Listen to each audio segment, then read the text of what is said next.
Hello, everybody. My name is Alyssa Freeman, and I'm here today with Nate Thatcher, who recently composed the piece Then Came the Morning, which I commissioned. And I wanted to talk to him a little bit about this piece today and share get some of its thoughts. To start, I'll just tell you a little bit about why I commissioned this piece in the first place. I was working on a program of solo piano music, and I wanted to find a piece from each of the seven continents. And I knew from the beginning that Antarctica was going to be the challenge. So I approached my good friend Nate, who I met at University of Michigan in Ann Arbor, and I asked him if he knew of any pieces that had been composed in Antarctica. And he did not know of any solo piano works, but he did do some research and came up with some other musical works that were composed. And Nate, would you talk a little bit about that? Sure. So we ended up finding this set of songs that were written aboard a ship that was supplying an exploration mission. It was an English ship called the Morning.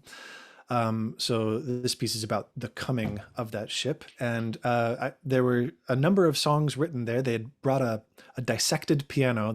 They said on board the ship, and the captain and several others had composed a number of songs in the waters off the coast of not Australia, but Antarctica. Oh, good. Um, that is, as far as we can tell, is the first music written, at least written down in Antarctica. Great, great. And could you talk to me a little bit about how you used that song, that set of songs, I guess, but really mostly one of them, as your material for this piece, and what other material you used? Yeah. Sure. I took the melody of one of these songs from its refrain. The title is The Ice King, and it has this the lyrical quality is about kind of the boldness of these explorers and struggling through a place of an inhospitable environment. Um, but these are popular tunes from the turn of the century, kind of a Gilbert and Sullivan-esque style.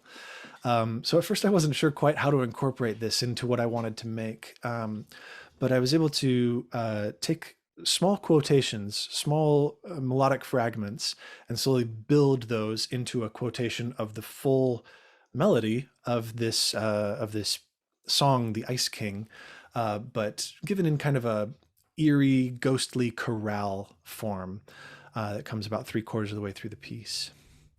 Um, but again, there's a growing of you're hearing pieces of this melody, and it builds to a full statement of one of these original songs.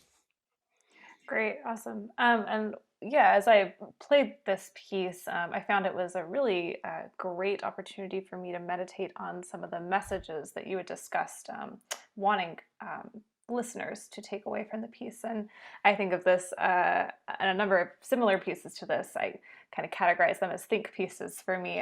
They're just, places for me to meditate and think. And so I was wondering if you could just share what those environmental messages are that you would want people to take away from this. Sure. To me, there was a lot of symbolism in the coming of this ship and of bringing quintessential European culture to a place otherwise untouched by human hand almost completely.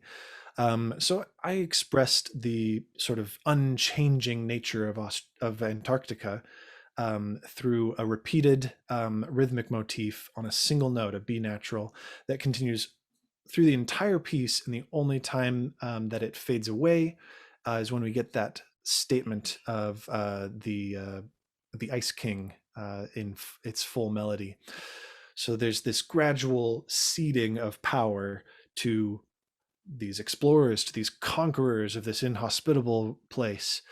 And to me, that is somewhat symbolic of mankind's industrialization and conquest of the earth and of the unanticipated effects that we have had and continue to have on the climate.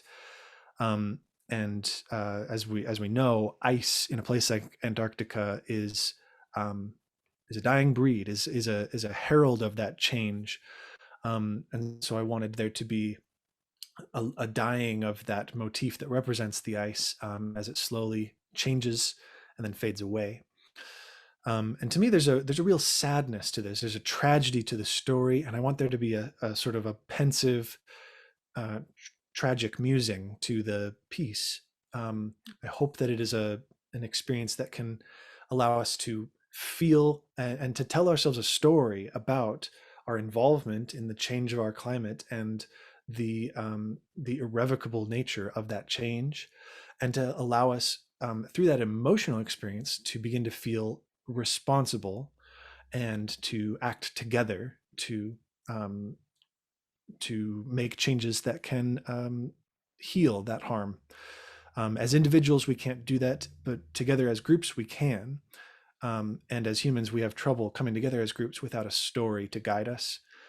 And I think that my job as a composer and Alyssa's job as a performer is to convey that emotive quality to help us to form a story and to make meaning together in our lives. So that's my hope for this piece, is that we can feel the real tragedy of this reality and make it mean something to us.